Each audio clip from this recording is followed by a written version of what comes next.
Well, welcome everyone. My name is Tony Infanti, and I'm the Vice Chair for Pro Bono and Outreach for the ABA Tax Section. I just want to welcome you to this information session about our newest pro bono opportunity, the Alaska VITA Project. We are very, very excited about this project, and it is so great to see so many people on this webinar for the information session. The tax section is, like I said, very, very excited to be launching this project and to hopefully be using this as a pilot to then build on for future years to keep working with ABDC in Alaska, and then to also kind of move the project into the lower 48 states and do even more help with underserved communities. And so I will turn it over to, let's see who's next, Michelle, to talk a little bit about ABDC. Oh, wait, sorry. I'm going to talk a little bit about the Oh, tax. Meg, sorry. Oh, sorry, Meg, you first. That's okay. I just want to give some background information. So just a little bit of background of the tax section's involvement in this project. I guess I should start with an introduction. I'm Meg Newman, and I am counsel for the American Bar Association tax section. I wear a number of hats in this role, but today I'm wearing my public interest in pro bono activities hat. And I coordinate that work for the section on the staff level, along with Tony, who's our vice chair for pro bono, and some other folks that are here today who will introduce themselves and who are active in our pro bono practice at the tax section. So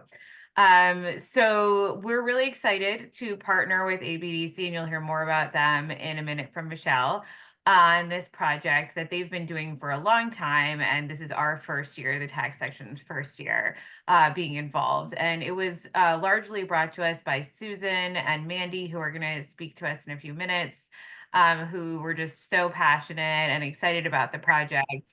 And it really does fit with our mission, which is to engage more of our members and more of the tax practitioner community in the national VITA movement, which stands, if you don't know, VITA stands for Volunteer Income Tax Assistance. You'll hear a lot more about that when we get into the specifics, but it's a nationwide program sponsored by the Internal Revenue Service that allows folks to go into different communities throughout the country and prepare taxes with software provided by the IRS for free. The tax section has long supported the VITA program in a number of ways. We do training programs for folks in the military. We have supported lots of different communities throughout the country and tried to get more of our members to get involved in the VITA program. And this particular initiative builds on that and tries to motivate our members to get involved in areas that are hard to reach or might not have a stable local VITA volunteer population. So bringing them in from outside instead. So you'll hear more about the program, but what the tax section is doing is recruiting, which is what we're doing today, informing you about what you could expect.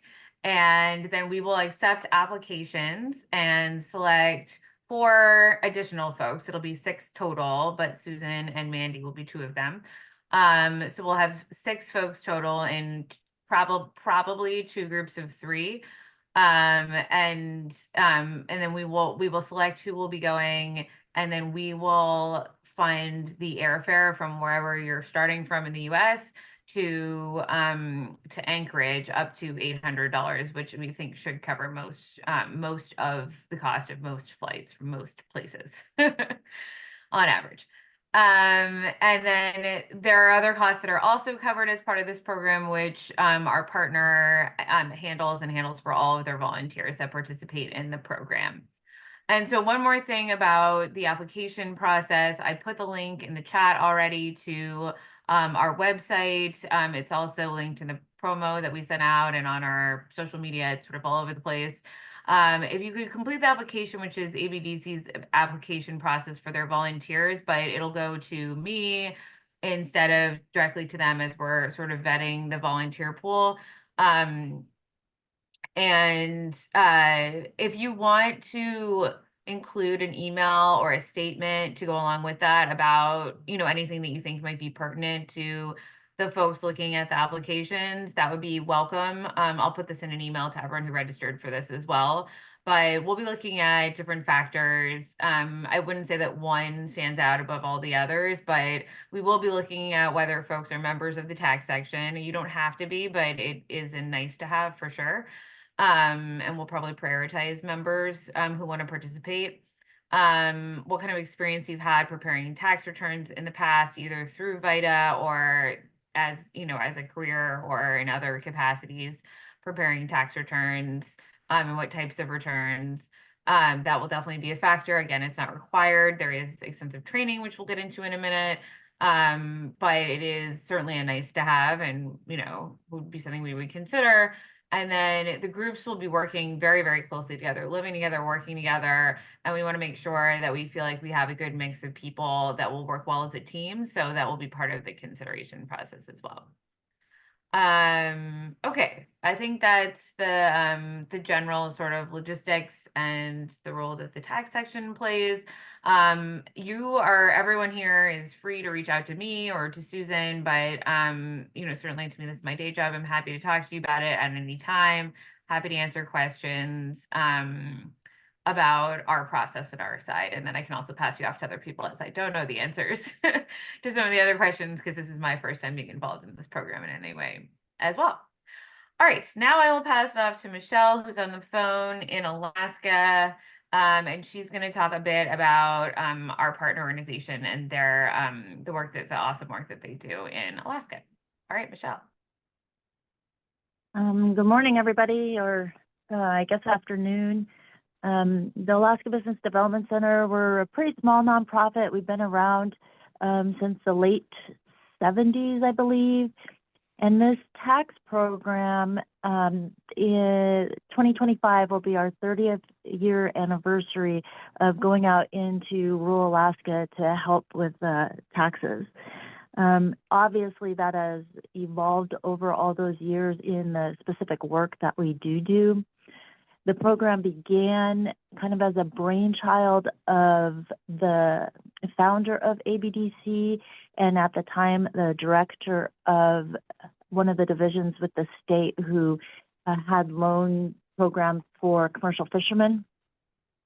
And what the concept was is that rural fishermen were not able to stay competitive because they could not upgrade their vessels or their gear because they could not produce 3 years of prior year tax returns. So the idea was to get them compliant with the IRS, and the mechanism to do that was to bring in students, accounting students from our local university. For them, it was a hands-on experience of working with actual clients, as well as the whole adventure of going out to rural Alaska, be immersed in our native culture. So it was a win-win situation. I think the first year, back in '96, was the first year we traveled. It was about 7 villages. And off the top of my head, I should remember how many returns, but I don't. But now we travel to 75 or more, and we assist, again, that many that we didn't travel to from our local Anchorage office. We call it the mail-in site, but nowadays people email and fax stuff to us if they should or not. But we don't advertise as a walk-in site or to any of the urban centers, but people know when they're in town for medical or board meetings or something, they'll come in during the tax season to get their taxes prepared. So I think last year we brought back $1.3 million in refunds and prepared like over 7,000 returns in a short period of time. So let's see. Initially, we were just doing tax prep and some informal training. One of our big examples is the commercial fisherman who brings in the grocery bag or shoebox full of receipts and not knowing really what to do with them, working with them to separate them into the different categories. And then, that happens for a couple of years, and then finally they just give you the totals because they've learned what that means and the importance of saving receipts and how to categorize them. but that evolved into a little bit more formal educations with under LITC. So we're a VITA clinic, a VITA site, a TCE, as well as an LITC clinic.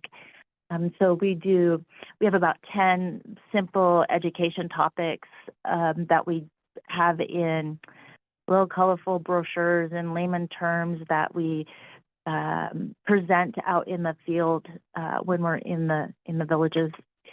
So we have that, and then back at the office, so we do the current year tax prep and the educations while we're in the field, and then back at the office we do that, as well as the controversy work and the consultations through the LITC clinic.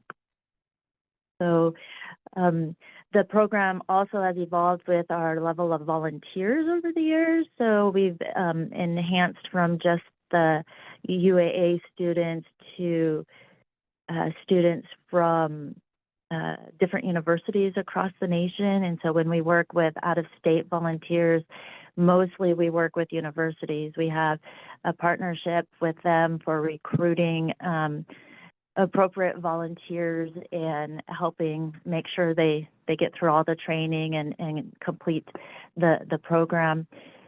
And I believe, I can't remember exactly what year, but it wasn't too far into it. It was early to mid 90s, and it's like a college that it was their professor that we had met at a conference, and he was that first sparked the out-of-state schools. And so now they no longer participate, but we do have about 8 other schools that participate, and they will travel up here for a week, like you guys will, to go to 1 up to maybe 3 villages, depending on the demand. So kind of, Meg, I don't know how much detail you want me to go into about the process, or, like what the travel looks like, or what? Yeah, if you could go into some of that, I think that'd be great, Susan, unless you were planning on covering that. We can talk about it, but I think it would be helpful, Michelle, if you could talk about some of the villages that people might be going to and how people get to those villages, because that was certainly a startling experience for me. Sure. So we travel to most of the regions of the state. So from way up north to down on the chain and out west and through the interior. And the villages all vary a little bit, maybe by region or even just by community, in the size and of population. And so therefore the demand of the service. Most of the communities that we travel to, you'll leave Anchorage on the jet and fly to what we call a hub community. So it's a larger of the villages. And from there, you transfer to a smaller plane. And sometimes it's like a 6-seater plane, or it might be a little larger where there's like 1 seat on each side. But in most all cases, you'll be able to turn around and look and see your luggage at the back of the plane because it's inside the plane with you. And then from there, you travel on to the village, and you might go directly to the village that you're planning on assisting, or you might pit stop at a couple other villages along the way just because of the flight pattern. And once we get to the village, now in the hub community, it's they have a terminal, a little small, but they have a terminal and a conveyor belt where you get your luggage, and somewhat on the normal side of things. But once you get out to the remote, smaller communities, there's nothing. It's a land strip or an airstrip that they just drop you off on. So you're very grateful when you see cars there waiting for you, because it's not just a block walk into the community in most cases. Plus you have your gear and everything. So most all the teams, or not, I shouldn't say most, we train the teams to travel pretty much self-sufficiently. So we provide a tote with all the printer and all the necessity office supply things that you would need to do work. And we give the preparers a laptop for preparing returns. And then everybody packs individually their personal items, their snow gear, food, a sleeping bag and mat, in a 40-pound bag. So we stick to this 40-pound limit because of the smaller airlines and their weight and balance and capacity.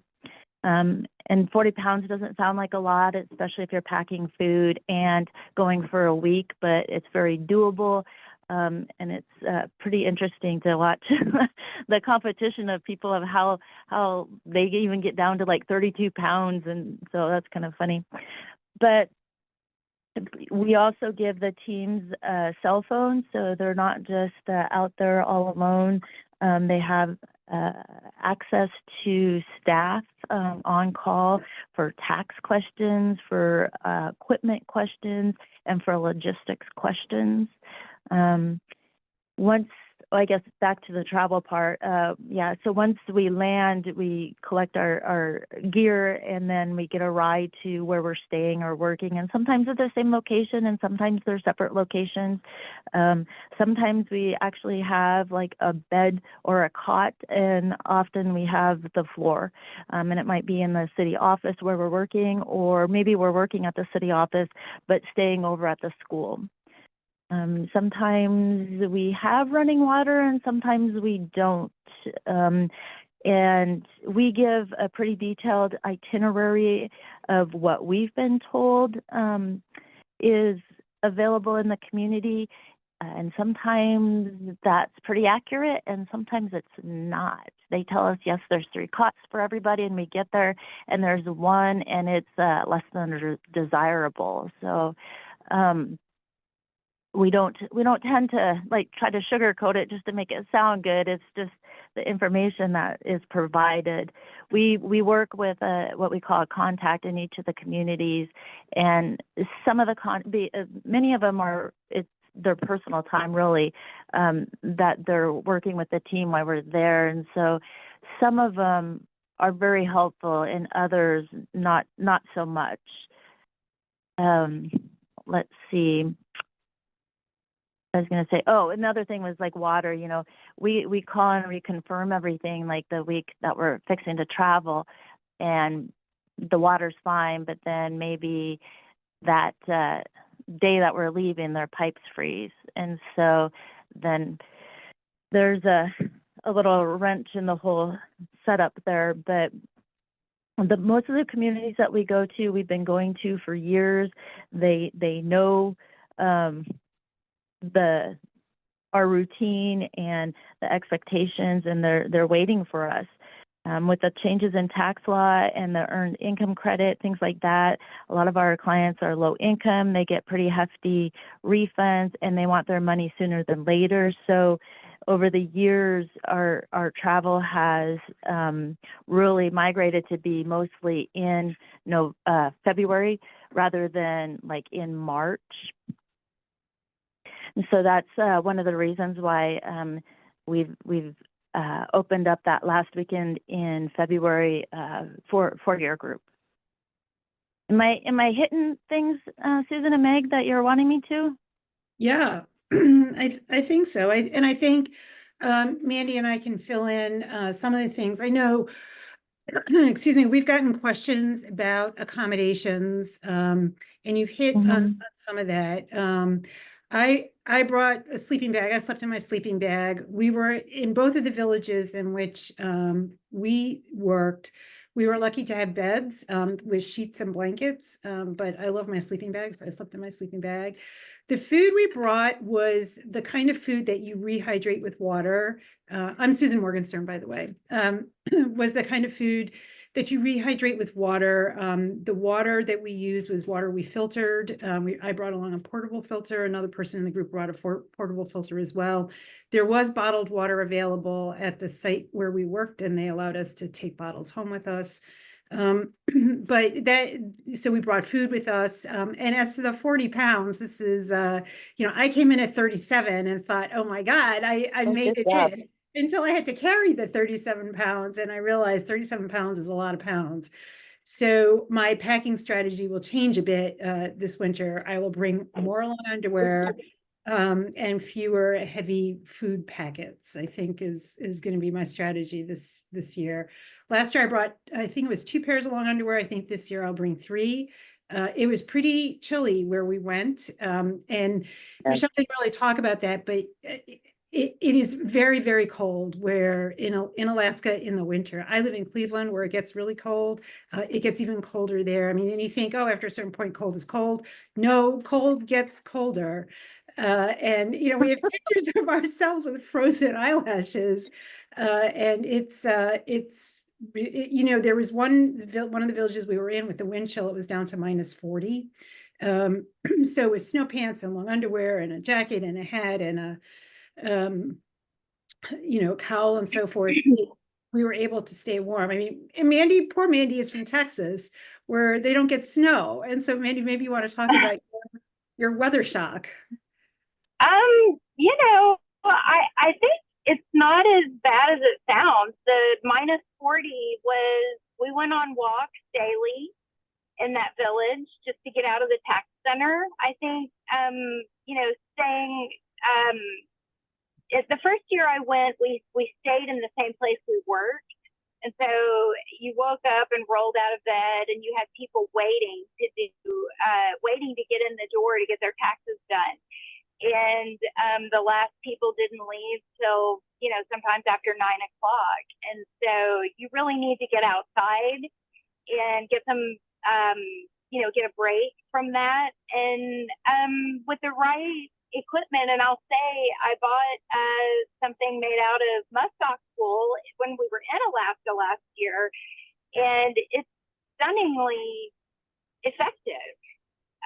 So going for a walk in the -40 wasn't an unpleasant experience at all. I really thought it was great. Yeah, you just have to have the right clothes. Texas clothes are not the right clothes. I did have to equip myself appropriately. And if you're interested in going, we can talk to you more about, you know, long underwear and so forth. But I want to pick up on one of the things that you said, Mandy, about people waiting at the door. It is so true. And Michelle talked about this as well. The taxpayers with whom we're working are so grateful for us coming into the villages. We found this particularly so in the second village we went to. We arrived, it was like mid-afternoon, I think, Mandy and Akusuk, and you know, it was like going to a rock concert. You know, the entire village came to have their tax return done. And we were the rock stars. Yeah. And, you know, there was a disco ball in the room, I will say, that added a certain, you know, element of rock concert to it. But people were so thankful, you know, and they knew, I guess, from prior years, and thank you to ABDC, what to bring with them. So they had all their papers and they had all the social security cards and, you know, whatever that they needed in order to get their tax returns done. What was really fun for us was not just sort of engaging with the taxpayers and so forth, but from a tax perspective, being able to sort of work on tax planning strategies with taxpayers. And that I think was really interesting for us. You know, there are different family configurations, they're multi-generational families living together. And if you're familiar with the earning of tax credit, you know how important, you know, that strategy of who gets to claim who is, you know, can be very important. So we got to do that a bit with the taxpayers as well. We heard so much about, in the first village we went to is a whaling community. So we learned a lot about whaling traditions and the whaling culture, and saw in the cemetery the whale ribs that mark the cemetery, the graves of the whaling captain. So, you know, it's not just you go there and prepare tax returns, but you go to a culture and you get welcomed into a culture and you get to learn about the culture in which this income is occurring. Apparently no 2 years are really the same, because the year that so last year was my second year when I went with Susan and Anna Gooch, and we had the great fortune of being sent north of the Arctic Circle and getting to go to those communities that are just not tourist destinations. When we went to Point Hope and got to learn about the whaling culture, and so that was amazing. But the year before, I went with another group, and it was also an amazing experience. And the cultures in Western Alaska along the Yukon, which is where I went that year, completely different subsistence culture there. They were engaged in gathering berries and salmon fishing, completely different. And so the things that I learned there from talking to the village elders were completely different in terms of their, I mean, I think that the values are similar, but their way of life were just very different. I feel so grateful to have been able to basically be airdropped into these remote and secret cultures and spend time with the people there, talking about their lives and how it's changed over time, and how, and really what to echo what Susan said, their gratitude to ABDC for sending people into their communities to do something that they don't have the resources internally to do themselves. I want to talk a little bit about the training that we went through to be able to feel confident in the field, because the laptops that we get don't have an internet connection. So we are really, but for the cell phone that connects us to ABDC, we have to figure it out, which means we have to be feeling really confident when we get on that little 7-seater plane to fly to whichever village it is that we're flying to. And I give a lot of credit to ABDC for trying to figure out what we need to know and how to get that knowledge into our brains so that when we show up both in Anchorage and then in our villages, we feel pretty confident about doing the returns. And so we each had to certify through VITA at the advanced level. And what's really cool about that is not only is that useful for this trip, but it's also useful in your home community. So before or after the Alaska task preparation trip, you could also do VITA in your home community, as I do where I live, and Mandi does where she lives. But right. ABDC also conducts in-depth trainings and has you prepare sort of fake returns, I guess, on the different scenarios you might encounter when you're in Alaska. So, we've talked a lot about the whaling communities, but, the whaling captains are employers. And so we sort of calculate their returns, and then, the people that are on the ship with them, there are people who, there are different kinds of tribal income sources. There's you've probably heard about the permanent fund distributions. There are a bunch of different income sources which create different tax preparation needs for parents, for single people, and also for children. And so ABDC made us secure in figuring out which kind of returns we need to prepare, but also knowing that we could call ABDC if we needed to. And I think we called maybe 4 times to get some guidance on returns where we were really struggling. But what was wonderful about this trip is how the 3 of us and our team really became a unit for the week. We were inseparable because we're working together and we're living together, but we also became a real tax team, so that if I was stumped, I could turn to Mandi or Anna, the 3rd person, and likewise they could do the same. And that feeling of collegiality, I think, really enhances the experience that you have in the communities, and also makes you feel less like you're in the middle of nowhere, even though you really are in the middle of nowhere.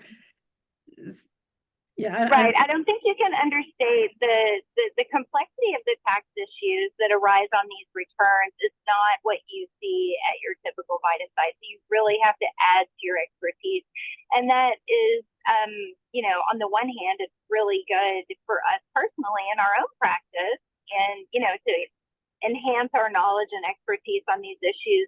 But it is truly essential to learn. I mean, the training is rigorous. I mean, Susan, would you say we prepared maybe 15 additional returns on top of the regular VITA training where you prepare 2 or 3 practice returns? We had to prepare something like 15 or 20 Alaska tax returns because the issues are so varied and complex. And what was great about that is we could then, as part of the training, we would send them into ABDC. They would review these fake returns and then send them back to us with comments, letting us know, sort of where we, help the taxpayer and where we may have erred and so therefore needed to redo the return. So that was helpful. But the other thing I wanted to add is that the laptops that ABDC gives us are loaded with not just the software for the returns, but also with resources. So they have put, downloaded PDFs and so forth. So we're able to do research there. So it's not like we're just stranded with a 1040. So Right. that was also really helpful. Yeah. So I don't know if people have questions in the audience about any facet of this this experience, or questions about the application process, or what it's like to be in Alaska, or the training. Anybody questions?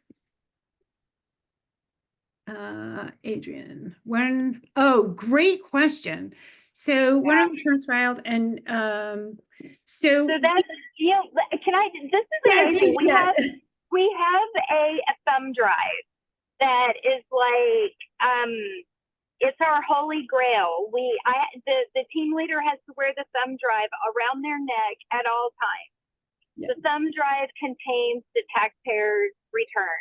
Every day at the close of the tax center, we have to cross-reference all of our documents and download those tax returns onto that thumb drive. We don't have a connection to the outside world when we're in the field. And so as the team leader last year, I had to carry that thumb drive around my neck and personally deliver it to ABDC at the Anchorage airport when we returned. And we turned in all of our data, all of our laptops, all of our information, but that thumb drive is then loaded onto their local servers and they transmit the return. But they review they QR, they do oh my God, yes. They do the quality review on returns. And then, so we take back the all the we take back, the forms that the IRS, that yellow, what is it, 13614, I think it is, the questionnaire. ABDC has a supplemental questionnaire that the taxpayers complete. We bring that back, and we bring back any documents the taxpayer has given us, W-2s, 1099s, and that then forms sort of the paper package that goes to ABDC. And we also give them the tax returns for ABDC to do the quality review on, and then either deal with the taxpayer or transmit them. There were a couple of taxpayers whose returns we started but couldn't complete because there was information that may have been missing. And so we would then give the taxpayer a letter, sort of a checklist of things they needed to transmit to ABDC, and indicate in our notes that the return was incomplete. So we brought back what we could, and then the taxpayer was responsible for providing the rest to ABDC. So I felt like if I made a mistake, somebody, the QR person would catch it. But I was hopeful I didn't make mistakes. Right. Yeah. Right. So, I didn't understand the last question about the needing VITA volunteers to stay for a certain period. I mean, the way the trip is set up is we have to attend an in-person session in Anchorage on Saturday to prepare us to fly out on Sunday. We fly out on Sunday, and then we are in the villages for the whole week. We fly back to Anchorage the following Sunday, and then we're free to leave or do whatever we want. I saw the question about the sleeping bag. We are inside, so and we have heat. We have heat. It was really warm in the houses. Yes. Very toasty warm.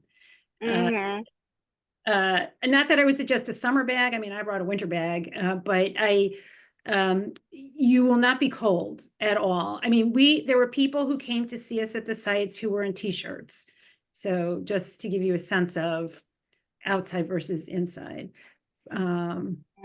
Yes. Well, I mean, they were in t-shirts after they took off all of their, it took them 15 minutes to get out of all their gear. Yeah, I mean, there were a lot of clothes. What was really interesting was to see the clothes that some of the women had made that were lined with fur. And I'm thinking of one taxpayer whose collar was a Wolverine, still had the claws on it. Did a double take of that. let's see, is there training? The training Saturday? on Saturday is not the training that Susan and I discussed at length. That you have to do your self-study training and all of the tax returns and so forth. The meeting on Saturday is more like a final logistics meeting, wouldn't you say, Susan? Yes. Yeah. That's when we get the tote with the, with all the sort of traveling office tote. We also had a discussion about cultures that we would be visiting. So and we got to meet, the other teams that were going to be going out. Adrienne asked, could packing be compared to packing for a 7-day backpacking trip? Yes. Totally. Yeah, exactly that. This is, you're not wearing your dress for success clothes. I mean, you were wearing that warm today. Yeah. And, we were lucky we had running water where we were and could shower. But there are some places where, as Michelle said, you might not get that. So, you can sort of. The first year that I went, I was in an accommodation that did not have potable water. We had a big 5-gallon bucket of water that we used to wash our dishes and to drink. And we had to basically load ourselves up with all of our boots and gear and goggles and, go across the tundra, I guess you would say, because there weren't any roads in this town, to the school where we showered, where we could brush our teeth. And we could use our 5-gallon bucket of water to brush our teeth. But anyway, the accommodations are varying and can be quite rustic.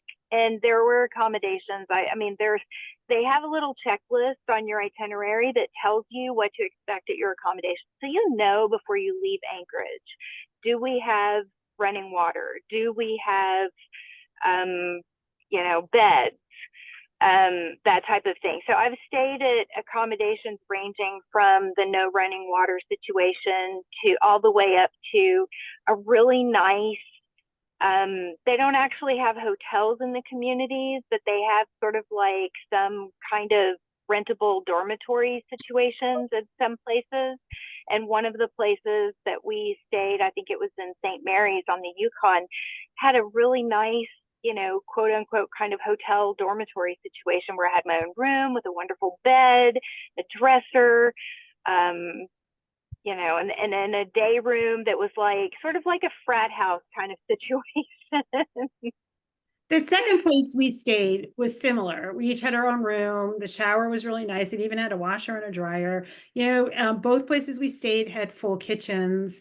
The first place we stayed, we were told it was, like an Airbnb. A B&B, a bread and breakfast. And I'm envisioning, lace curtains, coffee in the morning and so forth. No, there are no lace curtains, but it did have a coffee maker. And it had, a full oven, stove, microwave, toaster, and so forth. So, those details are on your itinerary. Yes. And I will say that the itinerary also has it has little codes to tell you what to expect, microwave, running water. There's one detail, honey bucket. And I know that someone last year, a team had to go to a location where that was what they had to expect, was honey buckets. So you have to realize that anything goes. This travel is for intrepid, not the faint of heart travelers. Right. We're not going to the Four Seasons, but that's part of the experience because, what we're experiencing is also what the people who live in these communities are experiencing. So it's not like we're getting better treatment or worse, accommodations. There are two questions here. One, is there room for program expansion if there's extensive interest? Hopefully. This is our toe in the water this winter. But I'm game for everybody's in, polar plunge next year. Assuming Michelle can accommodate us. And when you get outside of Anchorage to remote areas, the cell phone service question. Not really. No. Yeah. But we were really lucky with internet. We were, and yeah, we did have internet. I mean, this in Alaska, there is a, and Michelle can speak to this because I can't remember, but my recollection is that none of the cell providers in the lower 48 offer cell coverage in the villages. There's some special. There's a company. You tell us, Michelle. There's a company in Alaska that does it. We do we do have a local provider, and they actually have been a great partner for a number of years now, where they give the program cell phones and service cell phones to be able to give to the teams, so that they do have that lifeline back to call for tax questions. Just going back to one of the scenarios you guys were talking about in the tax return prep, it is so much better for you to call the office or the cell phone, 16 times on a return and get it correct while you're in the village and with the white of the eyeballs of the person in front of you, than to bring it back and us have to correct it and then try to track down that person to get whatever information, or to have them re-sign the 8879. So we definitely encourage people to call. And just since we're down that path about the QRing, yes, all the returns are brought back to the office. We are a VITA site, but we operate a little bit different than traditional VITA sites, and we e-file them from the office here. We use tax layer desktop. We do not use the online version that most of the other sites use.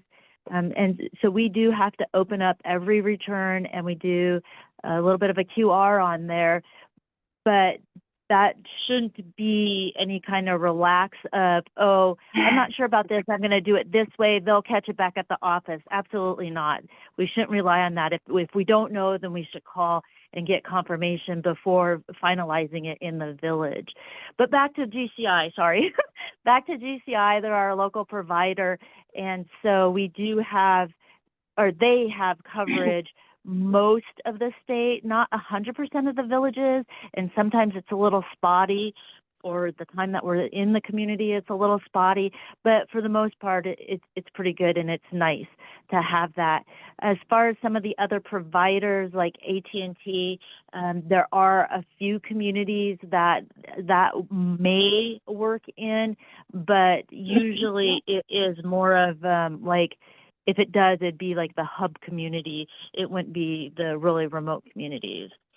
And as far as internet access goes, ABDC's equipment does not get online, and that's just always been a program rule, even though, technology is obviously improving year to year, and a lot of the sites might be having the Starlink advantage nowadays. I have seen that coming about more so, but that doesn't mean that A, our equipment can get on it, or B, they'll give up the password. So we don't guarantee that by any means. We've been able to use our cell phones to go online in the communities so we're not isolated, through our own equipment.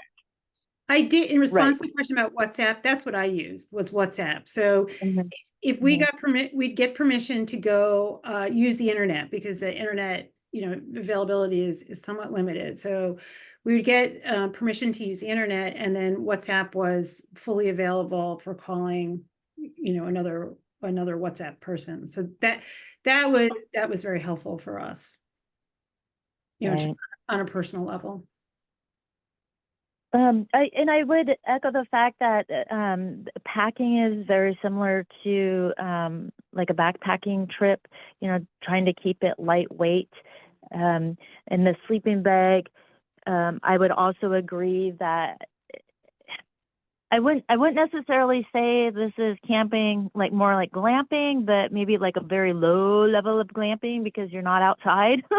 But some of the rooms might be like uber hot, and some of them might be drafty and a little on the chilly side. I think it's nice to err on a little bit of a warm bag, not a like super summer bag. But the whole idea would be like something that compresses down and put it in a compression sack so it saves on space. So, yeah. Yeah, I got compression bags for all my stuff, and so each thing was It's handy. yeah, Yeah. it was very handy. So that worked. I guess there's three different like processes or timelines I could speak to. And one would be like the acceptance process. So we're working with Megan and Susan and Mandi on recruiting.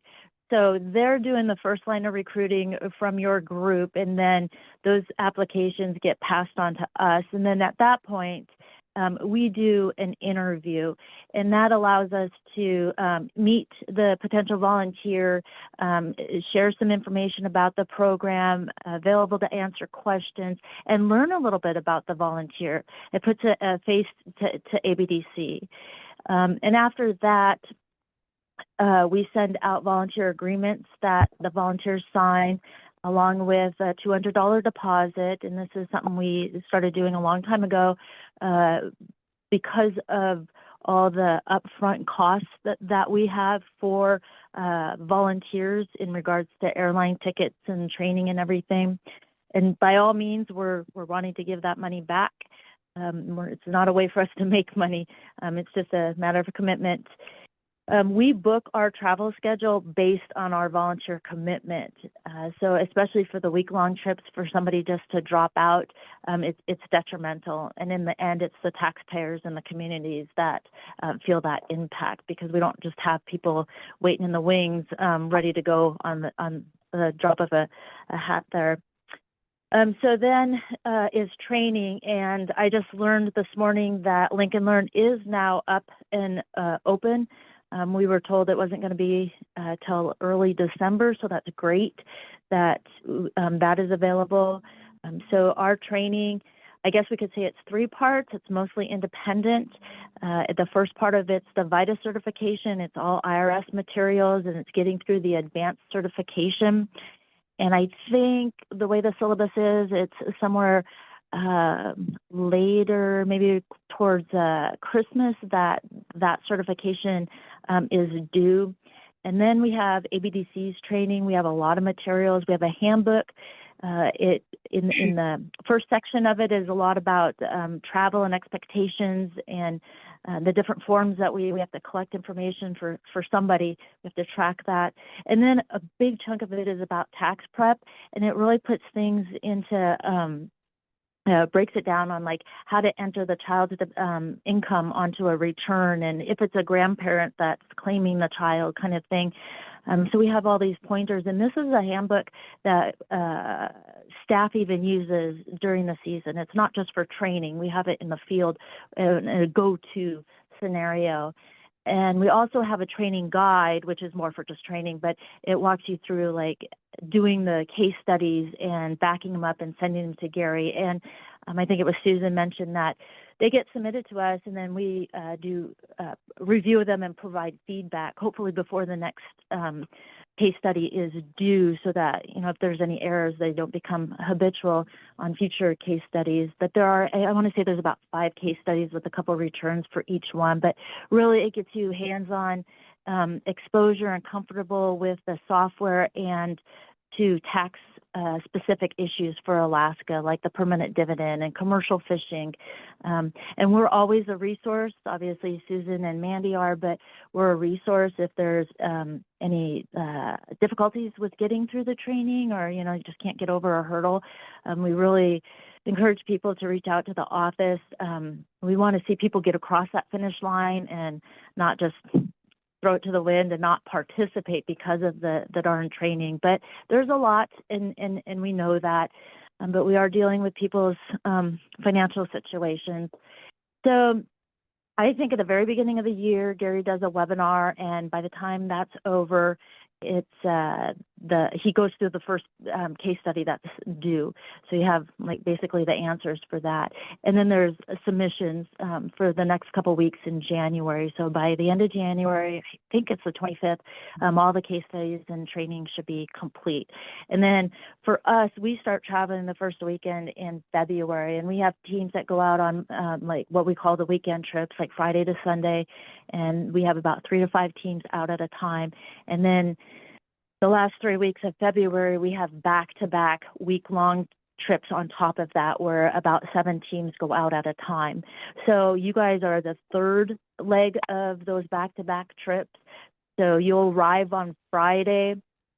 Theoretically, I guess you could come earlier if you wanted, but for program purposes, you arrive Friday, and then Saturday we do that hands-on. We call it training, but it's more of an orientation. We get out the equipment, we set it up.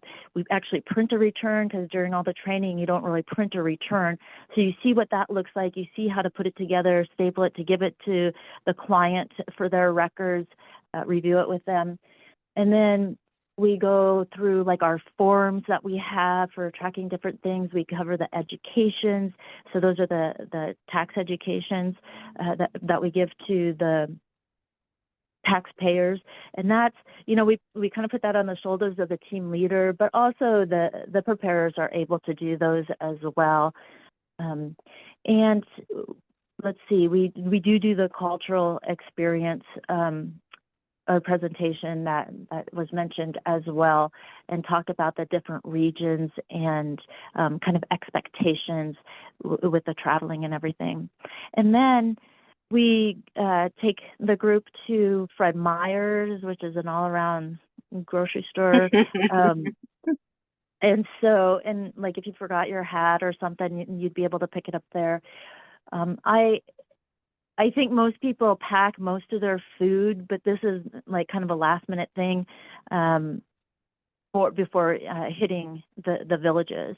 So then there's some free time that night, and then most of the trips will take off on Sunday, and they'll go to maybe one village, or they'll go to 2 or 3 villages. And then they'll come back at training, you'll meet you guys will be traveling together. You'll get the tote and the equipment, and you'll take it back to the hotel with you. And then on Saturday, you'll come back to Anchorage, and we will do debriefing. So we'll get your equipment, all your paperwork, and kind of go over your trip and whatnot. And then you guys are free to go. So I wanted to add, Michelle, if I could add to the training. Last year, what we did is we formed like our own little study group, the 3 of us, and did the advanced certification together. I mean, obviously we did our own test, but we studied for it together. And then the Alaska specific part of it from you all, we also did as a team, 1, because it was new for us, but 2, it helped create a team feeling for us, so that we could try on what it was like to work together. And I think that was really helpful. There was a question in the chat about state and local returns. No state, no local returns. It's just the federal returns in Alaska. So a sigh of relief there. And Meg, maybe you can answer this question. What's the timeline between screening applicants and interviews? The person appreciates the detail, so yay. Gosh,